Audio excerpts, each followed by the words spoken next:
Yay, it's the collectible again.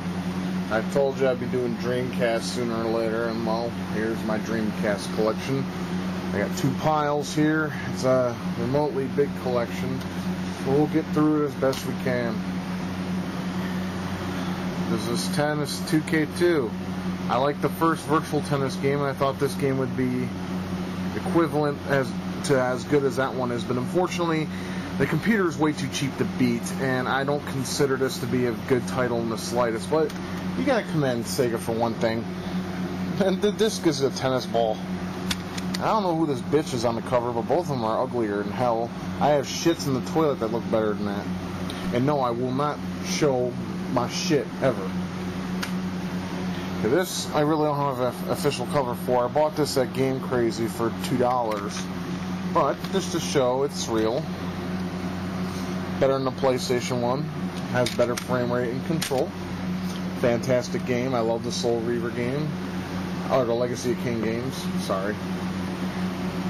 Jet Grind Radio. And there's an interesting thing about my Dreamcast when it comes to this game.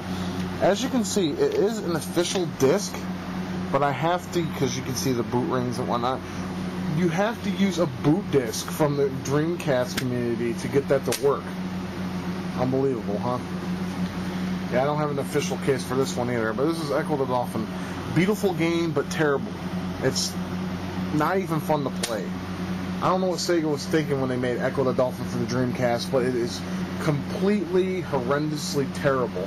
You don't know where you're going, you don't know what to do, you just gotta swim around and hope the fuck you find some kind of goddamn objective to swim to. But the game is gorgeous for a Dreamcast title anyways. The only MMO I ever liked and probably will like. This is a fantastic game. I like the HuCast because I'm not really a magic user kind of guy. I like guys that just beat the fuck out of shit. Also, I don't know if all of them have this, but I got the Sonic Adventure 2 Trial, which is crap. I don't like Sonic Adventure 2. I like the first one so much better. I also have Episode 2. My friend gave this to me because he had no use for it. Other than that, he also has Episode 1 and 2 for the GameCube. So why own one when you can own a game that has both of them on there? One of my imports, King of Fighters 2001. Probably the last King of Fighters I liked before I was like, okay, the series is basically cookie cutter, I'm done, blah. And this one has some of the worst art and soundtracks in video game history. No joke. Look it up on Google or YouTube, whatever. It's terrible. So probably the last best King of Fighters in terms of music and art. The last boss was easy, and he reminds me of Hagar from Final Fight. His name is Zero, by the way. One of the main reasons I bought a Dreamcast. I love Soul Calibur, and this is an excellent remake for the Dreamcast. You don't have that shitty, blocky PlayStation 1 version, which is good. I don't care what people say. PlayStation blows. Another perfect arcade port. I believe this is the Saturn port on Dreamcast form, because it's perfect and also better than the PlayStation version. Faster loading, better control. That's just my opinion, though. The other reason I bought a Dreamcast, Marvel vs. Capcom 1. It has a great soundtrack, a good cast of characters, a lot of fun.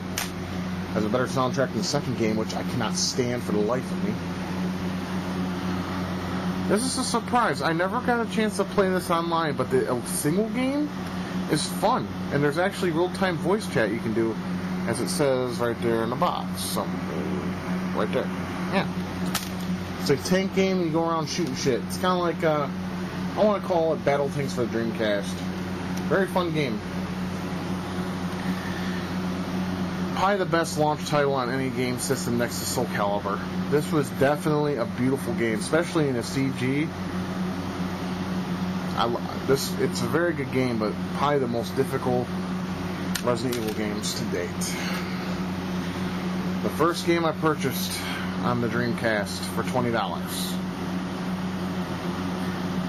It's Resident Evil 2. Really, there's no updates in graphics or anything. I think that was just Capcom's way of doing like they did with the GameCube. They re-released Resident Evil 2, Nemesis, and Veronica X on the GameCube when they signed that deal. The GameCube owners got hoed when it came to the Resident Evil franchise. Probably the best game of the series. Amazingly addictive, especially when you lose to the guy where he goes, "Look at the time, you suck." Always laugh when I hear that. Yep, one of the best racers ever conceived by Midway, Rush 2049. Come to think of it, I don't even think there is a bad Rush game. I can't get the feel for the control though. Maybe I'll look it up online, because as you can see, it looks like I have a manual, but some dick schnozzle ripped it all out and just put the cover on it. But yeah, here's the disc. The cover got broke though when I bought it. I dropped it outside because I'm derp, dirty, derp, derp. Real men can admit their mistakes. Great game here. Fortunately, I have the glitched version, which doesn't save your endings and has a lot of rebooting issues. I wish I could find a way to trade this back like they did back in the day, but I bought this way after the Dreamcast market was canceled. King of Fighters Evolution, also known as King of Fighters 99. That is Chrysalid on the front. He looks nothing like that in the game. Probably one of the easiest bosses of King of Fighters history, but this also has 3D backgrounds, much like Dream Match 99. If you're a King of Fighters fan and you like a slight update in graphics and control types, this is definitely one to pick up.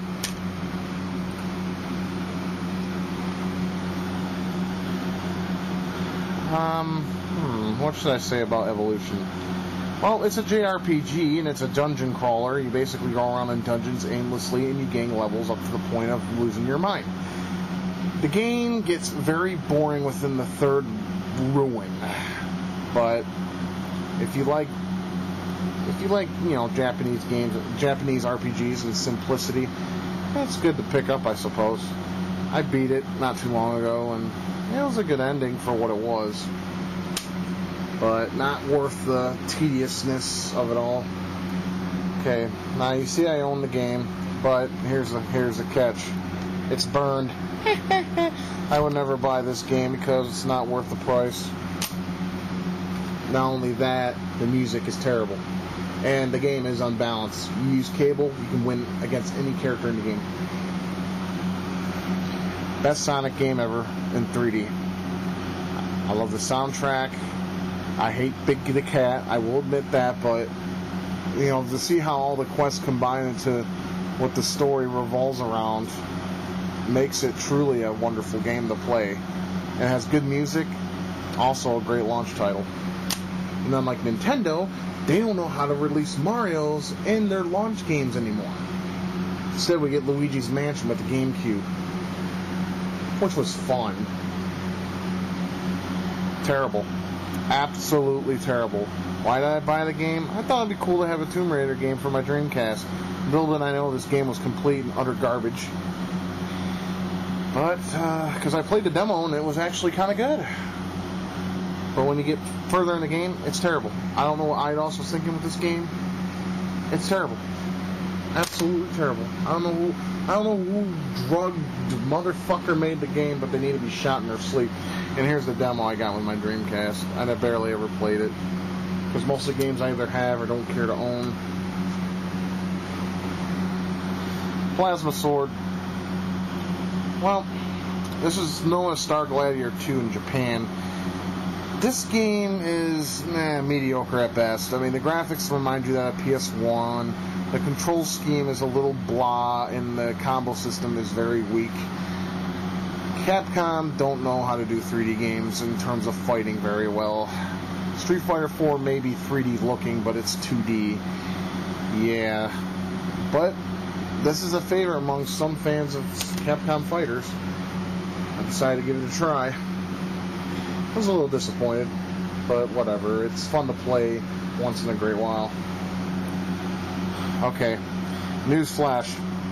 If you own a Dreamcast and you don't own this game, you deserve to be dragged out in the street and shot. This is an absolute masterpiece in terms of gameplay and story. It's if you own Grandia 3 and you liked it, you'll definitely like Grandia 2. Now, unfortunately, I don't have the soundtrack. I can just go on Galbadia Hotel and download it anyways, but I do have the game disc, so that's good. And the fucking 150-page instruction booklet. I don't know if that's the exact amount, but great game from start to finish.